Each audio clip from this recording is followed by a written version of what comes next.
So this is Ys Origin. I know nothing about this game, I know nothing about this franchise. So let's go. Welcome to the land of Ys, a beautiful paradise where everything is perfect and nothing could ever possibly go wrong. Just kidding, there's demons and they're trying to kill us. So what's our solution? Gather on a single piece of land and raise it into the sky where they'll never be able to find us. Sounds kind of familiar, to be honest, but whatever. Unfortunately for us, the demons aren't too keen on letting their prey get away that easily, which is why they've built this tower to chase after us and continue the fight. Even worse, the twin goddesses who rule over our land have suddenly gone missing, which means we need to send a search party to look for them. One that immediately gets attacked and scattered. So it's here that we're introduced to our main character, Unica, who has no magical abilities but is pretty proficient with just a good old-fashioned axe. She talks to a tree, which is kind of weird, but whatever, and it tells her that our missing goddesses have for some reason decided to wander into that big scary demonic tower I mentioned earlier, which means it's time for us to wander in after her. After dispatching some demons, we run into some other search party members who, after a bit of persuasion, give us permission to venture further in to try and figure out what happened to the goddesses. But they also inform us that it's dangerous to go alone and we should take this: a crystal to purify the goddess statues, aka save points, and a shell that we can use to ask for advice should we need it. After exploring a bit, slicing through some demons, and finding a whirlwind artifact that essentially turns us into a spin-to-win Beyblade, we find a trap that teleports us. I feel like they could have had it do something a little more devastating, but I'm not a demon, so what do I know? Oh well, time to do some more exploring.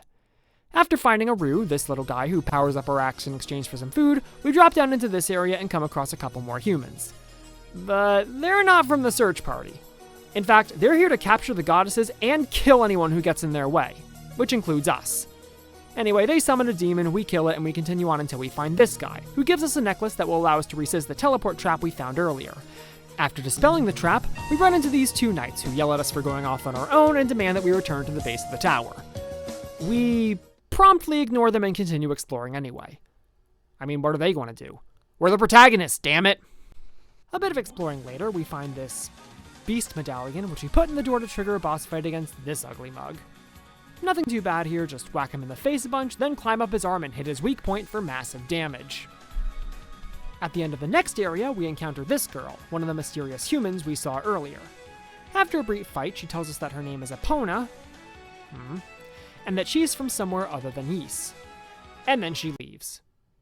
Well, no time to worry about her, we've got a tower to climb.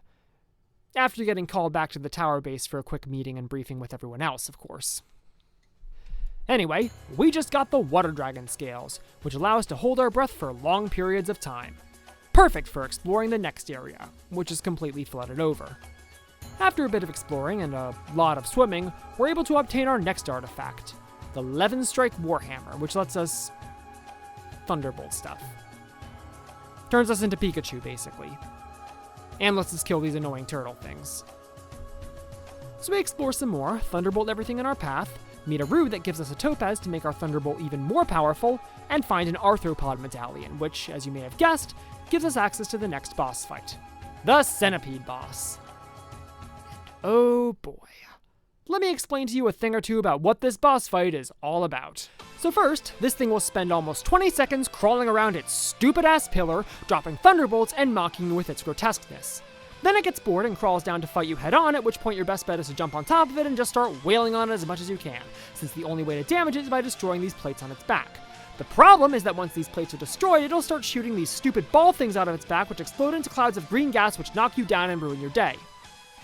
And also, it can turn over on itself to fire charge beams at you, which do massive amounts of damage and can result in cluster fucks that look like this. Oh, and it can do this too. Real fun to try and dodge that with everything else going on.